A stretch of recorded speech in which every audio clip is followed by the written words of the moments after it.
స్పెషల్గా వామన్నం అయితే తయారు చేస్తుంది. ముందుగా ఆయిల్ పోసుకోవాలి. కరివేపాకు వేయాలి. ముందు కరివేపాక, తర్వాత ఎల్లుల్లిపాయ వేయాలి. ఎల్లుల్లిపాయ దంచేసింది మొత్తం. మామూలుగా కొట్టుకున్నాను. తర్వాత సన్నగా పచ్చిమిరపకాయలు కోసి వేసుకోవాలి. మామూలు పెట్టి అది వేస్తుంటారు.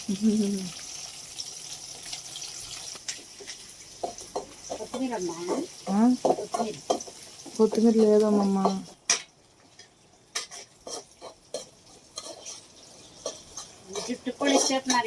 నేను ఇది రెండోసారి. ఎప్పుడో నేను ప్రెగ్నెంట్గా ఉన్నప్పుడు చేసింది, మళ్ళీ ఇప్పుడు చేస్తున్నాం అమ్మమ్మ వచ్చి.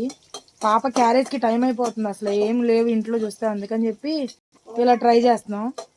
అవి కాసేపు వేగిన తర్వాత ఎండుమిరపకాయలు వేసుకోవాలంట.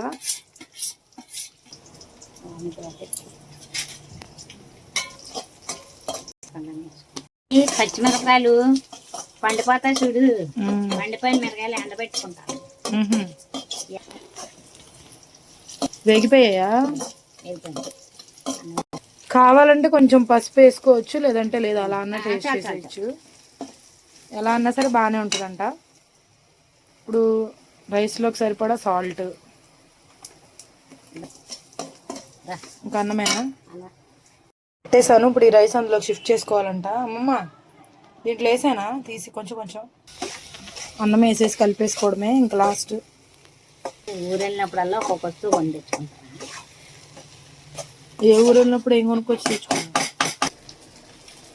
సరిపోయిందా? మన వీడియోస్ నచ్చినట్లయితే సబ్స్క్రైబ్ చేసుకోండి. సరిపోయిందా? సరిపోయిందా? ఏం కావాలో కమెంట్